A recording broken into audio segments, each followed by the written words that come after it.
Pensiyani bank kartasiga olayotgan pensionerlar mana shu ma'lumotni albatta bilishi kerak. Chunki bugun gap faqat pulni kartadan yechib olish haqida emas, balki pensiya vaqtida tushadimi? Karta bloklanib qolmaydimi? Bank komissiya oladimi? Boshqa odam kartadan foydalanishi mumkinmi? Firibgarlardan qanday himoyalanish kerak degan juda muhim masalalar haqida ketadi.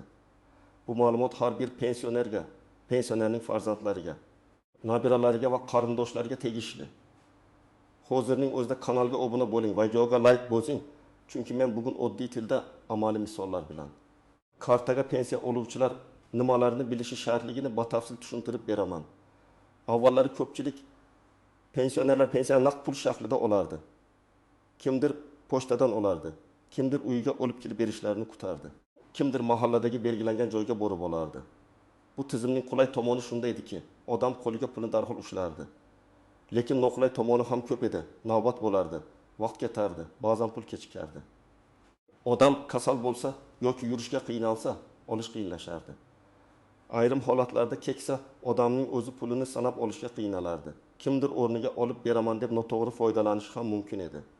Hozir esa pensiyalar tobora ko'proq bank kartalariga o'tkazilmoqda. Bu bir tomondan juda qulay.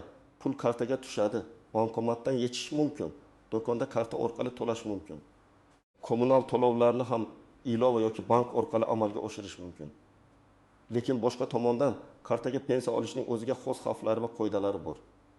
Men eng ko'p ko'radigan muammo shuki, pensioner karta haqida to'liq ma'lumotga ega emas. PIN kodni boshqalarga aytib qo'yadi. SMS kodni begona odamga beradi. Kartani farzandiga yoki qo'shnisiga topshirib qo'yadi. Keyin esa pul qayerga ketganini tushunmay qoladi. Eng muhim o'zgarish shundan iboratki, pul naqd qo'lga berilmayapti. Balki bank tizimi orqali harakatlanyapti.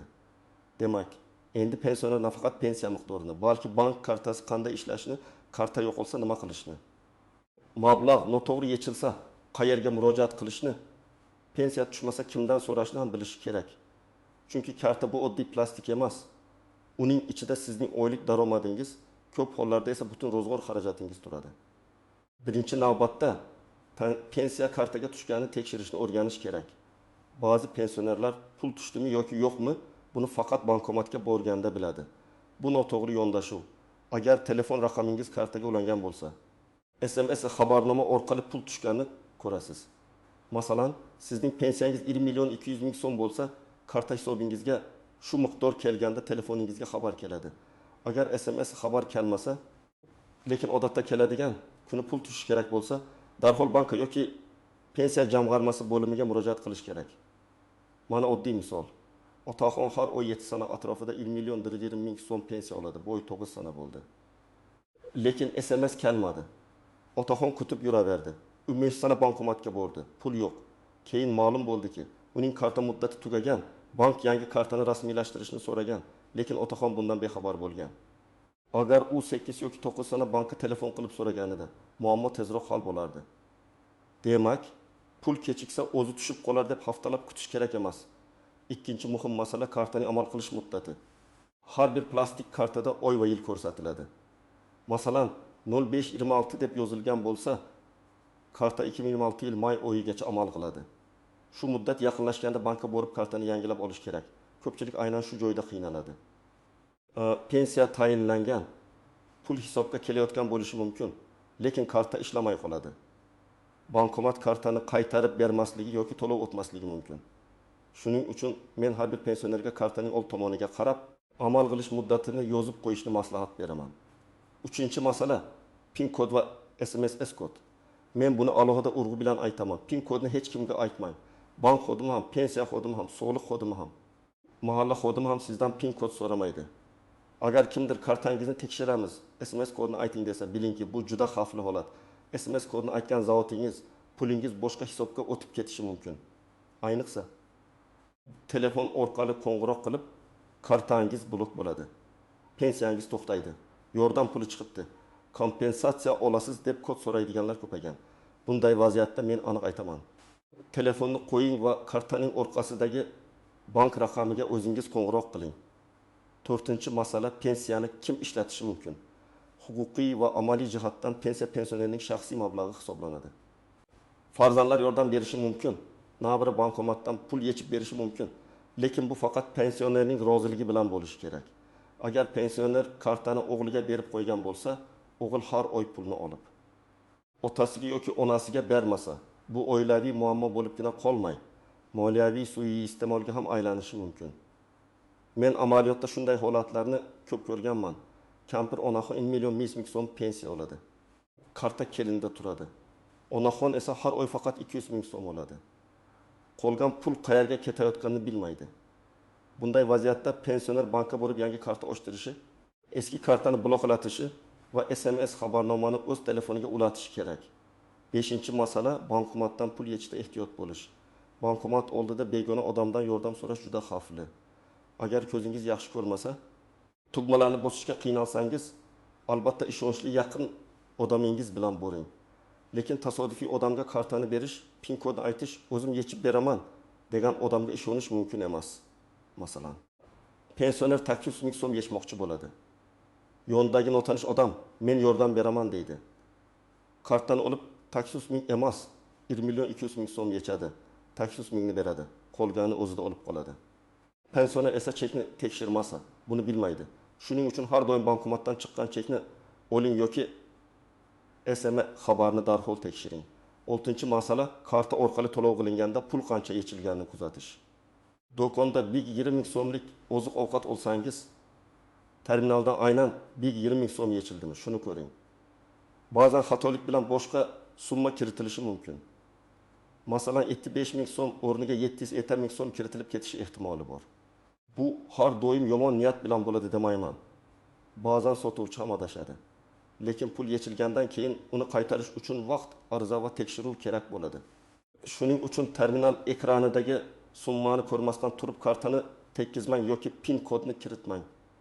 Agar siz pensiyani kartaga olayotgan bo'lsangiz, lekin karta o'zingizda bo'lsa, telefon raqamingiz ulangan bo'lsa, pin kodni hech kim bilmasa, har oy tushum va yechimlarni tekshirib borsangiz, ortiqcha vahimaga hojat yo'q. Karta orqali pensiya olish qulay va zamonaviy usul. Siz faqat moliya intizomga amal qilishingiz kerak. Lekin karta boshqa odamda bo'lsa, SMS xabar boshqa telefon raqamiga ulangan bo'lsa, pensiya tushganini o'zingiz ko'rmasangiz, har oy qancha pul kelgani va qancha sarflanganini bilmasangiz, mana shu holatda xavotirlanish kerak. Chunki bu vaziyatda siz o'z pulingiz ustidan nazoratni yo'qotgan bo'lasiz. Pensionerning eng katta himoyasi bu nazorat, karta o'zida, telefon o'zida, ma'lumot o'zida bo'lishi kerak. Onaxon 1 million 300 ming so'm pensiya oladi. Karta nevarasida. Nevara har oy 500 ming so'm olib keladi va qolganiga kommunal to'ladim, to'g'ri oldim deydi. Lekin aniq chek yo'q, SMS yo'q, hisob-kitob yo'q. 3 oy o'tgandan keyin onaxon bankdan ma'lumot oladi va ko'radi. Kartadan internet xaridlar, telefon to'lovlari, taksi xizmatlari uchun ham pul ketgan. Bu yerda muammo shundaki, karta egasi o'z nazoratini boshqaga topshirgan. Shuning uchun yordam boshqa, nazoratni berib qo'yish boshqa. Endi istisnolar, nozik joylar va ko'pchilik e'tibor bermaydigan masalalarni tushuntiraman. Birinchi nozik masala, karta yo'qolsa nima qilish kerak? Agar kartangiz yo'qolgan bo'lsa, ertaga qidiraman deb kutmang. Darhol bankka qo'ng'iroq qilib bloklatish kerak. Chunki karta topgan odam pin kodni bilmasa ham ayrim to'lovlarda kichik summalarni kontaktsiz to'lashga urinishi mumkin. Ayniqsa karta bilan birga telefonim yo'qolgan bo'lsa, xavf yanada kattaroq bo'ladi. Bankka murojaat qilib, kartani bloklatish, keyin yangi karta chiqarish kerak. Ikkinchi nozik masala, pensionerning telefoni o'zgarsa. Ko'p odam yangi telefon raqam oladi, lekin bankdagi eski raqamni yangilamaydi. Natijada SMS xabarlar eski raqamga ketaveradi. Agar u raqam boshqa odamga berilgan bo'lsa, kartaga oid xabarlar begona odamga borishi mumkin. Shuning uchun telefon raqamingiz o'zgarsa, bankka borib darhol yangilating. Bu mayda ishdek ko'rinadi, lekin xavfsizlik uchun juda muhim. 3-masala ishonchnoma. Ba'zi pensionerlar sog'lig'i sabab bankka bora olmaydi yoki pulni o'zi yecha olmaydi. Bunday holatda yaqin odam orqali ish yuritish mumkin. Lekin hammasi og'zaki emas, rasmiy tartibda bo'lgani ma'qul. Ishonchnoma berilsa, unda kim? Qaysi muddatda, qanday vakolat bilan pul olishga haqli ekani aniq yozilishi kerak. O'g'lim biladi, kelinim biladi degan og'zaki kelishuv keyin nizoga sabab bo'lishi mumkin. Ayniqsa oilada bir nechta farzand bo'lsa, bir pulni olib, boshqalar bilan bexabar qolsa kelishmovchilik kuchayadi. 4-masala, pensiya tushmagan holatda qayerga murojaat qilish? Agar karta ishlayotgan bo'lsa, lekin pensiya tushmagan bo'lsa, avvalo bankdan hisob bo'yicha ma'lumot oling.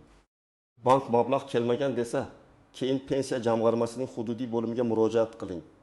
Agar bank mablag' kelgan, lekin yechilgan desa, unda karta operatsiyalar bo'yicha ko'chirma oling. Ko'chirmada qachon, qayerda, qancha pul yechilgani yoki to'langanini ko'rish mumkin.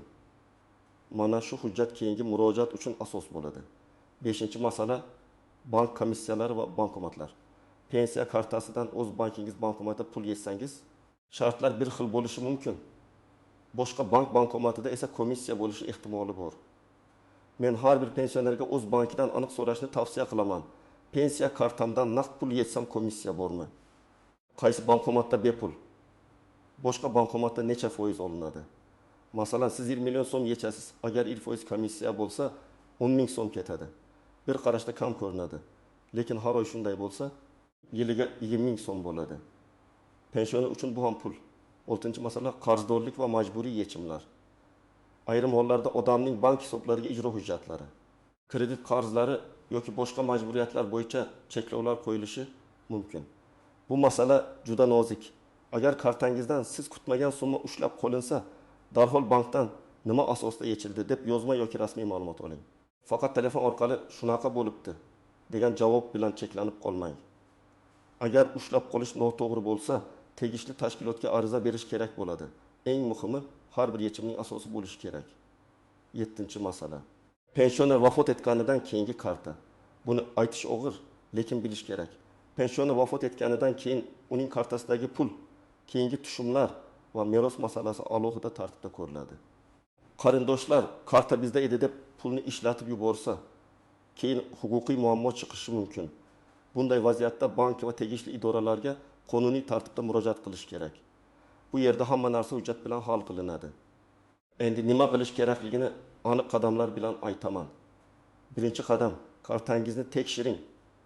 Karta amal qilish muddati tugamaganmi? Karta o'zingizdami? PIN kodni kimdir biladimi? SMS xabar qaysi telefon raqamiga ulangan? Shuni aniqlang. Agar PIN kodni kimdir bilsa, bankomat yoki bank orqali uni almashtiring. PIN kod tug'ilgan sana 1001, 1214 kabi oson raqam bo'lmasin. Ikkinchi qadam, bankka borib, hisob bo'yicha xizmatlar haqida so'rang.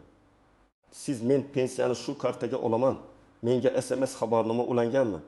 Karta muddati qachon tugaydi? Pul yechishda komissiya bormi? Karta yo'qolsa qaysi raqamga qo'ng'iroq qilaman deb so'rashingiz kerak. Bu savollardan uyalmang. Bank xodimi sizga tushuntirishi shart. Agar eslab qolishga qiynalsangiz, farzandingiz yoki ishonchli odam bilan boring, lekin javoblarni o'zingiz ham eshiting. 3-qadam, har oy kichik hisob-kitob daftarini yuriting.